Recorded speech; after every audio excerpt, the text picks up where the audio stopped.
Bonjour tout le monde, aujourd'hui je vous parle de méditation pleine conscience. En fait, l'action de méditer, c'est le fait d'apporter notre attention ou de centrer notre attention sur un élément précis. Donc si vous avez déjà fait du yoga par exemple, on va centrer notre attention sur un mantra, une phrase en particulier qu'on va se répéter. On peut amener notre attention également sur un souvenir positif. Donc, ceux qui font du sport, qui font de la visualisation, c'est quelque chose qui va être utilisé, par exemple. Quand on fait de la méditation pleine conscience, en fait, on centre notre attention sur un élément précis qui appartient à l'instant présent. Pourquoi un élément précis? Parce qu'on est habitué d'amener notre attention souvent à plein d'endroits en même temps. Et ce qu'on veut par la méditation pleine conscience, c'est être capable de demeurer un peu plus dans l'instant présent. Ce que ça nous apporte, être un peu plus dans l'instant présent, ça nous apporte d'être vraiment là lorsqu'on vit quelque chose. Donc, d'apprécier les moments positifs qu'on va vivre, d'emmagasiner un peu plus, sans se mettre à anticiper ou se mettre à revenir en arrière, donc ruminer des éléments. Donc, la méditation pleine conscience, c'est plus accessible souvent que ce qu'on pense. Ça se travaille au quotidien. Une des premières façons qu'on va voir pour travailler la pleine conscience, c'est d'amener notre attention au niveau de la respiration. Pourquoi la respiration? C'est que peu importe où vous êtes, vous respirez. Donc, c'est accessible en tout temps. On peut méditer de façon plus formelle en s'assoyant ou en se couchant au sol pour pouvoir prendre un moment pour soi et entraîner cette capacité-là à être un peu plus dans l'instant présent. Donc, on peut s'asseoir les jambes croisées en surélevant les fesses pour pouvoir allonger davantage la colonne vertébrale sans forcer. On peut également venir porter fesses sur les talons, toujours avec un accessoire pour éviter trop la pression et allonger la colonne vertébrale. Si vous êtes sur une chaise, on peut s'asseoir jambes 90 degrés, les pieds au sol pour bien s'ancrer et toujours les épaules loin des oreilles. On va vouloir relâcher les bras, peut-être fermer les yeux pour sentir un peu plus la respiration. Qu'est-ce qu'on va observer quand on va méditer avec la respiration?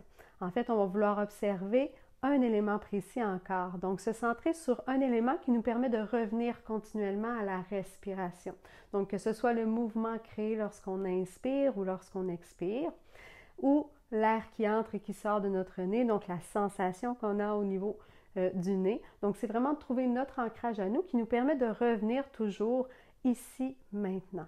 Est-ce qu'on arrête de penser lorsqu'on médite? Non. Donc, l'objectif n'est pas de plus penser, mais l'objectif est de pouvoir faire une distance avec ces pensées. Parce que souvent, les pensées qu'on a vont devenir un peu mélangées avec la vérité. Donc, on va se mettre à interpréter ce qu'on est en train de vivre avec les pensées qu'on a. Donc, si on anticipe quelque chose, qu'on est nerveux avec quelque chose qui s'en vient, bien, on va se mettre à se faire des scénarios et là, on va se mettre à interpréter ce qui s'en vient peut-être négativement ou peut-être très juste différemment de ce qui va se passer. Puis ça nous arrive tous de voir par la suite, ah, mais finalement, ça ne s'est pas passé comme j'imaginais. On va peut-être se mettre à faire des références avec le passé également, donc ruminer. Donc, l'objectif, c'est de se dire, OK, je suis en train de penser à cet élément-là, mais je me ramène dans l'instant présent pour éviter de faire une chaîne de pensée et de moduler ce que je suis en train de vivre à cause de mes pensées. D'accord? Une autre façon très simple au quotidien de pouvoir se centrer dans l'instant présent, c'est d'utiliser nos sens. Donc ça aussi, pour la majorité d'entre nous, c'est accessible au quotidien.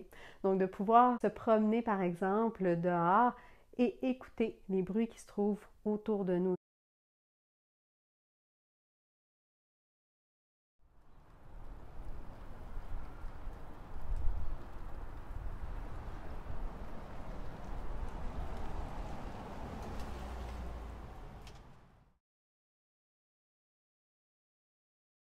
Donc que ce soit le vent, les enfants qui jouent, un ballon, les oiseaux, peu importe. Donc, de prendre le temps de vraiment observer les sons. Et là, même chose, ça serait facile de dire, ah, les enfants jouent, ah, ça fait longtemps que je peux aller jouer au parc avec mes enfants. Le but, ici, c'est de réaliser que j'aurais envie de penser que ça fait longtemps que je peux aller au parc. Parfait, je me ramène. J'écoute ce qui se passe autour ici.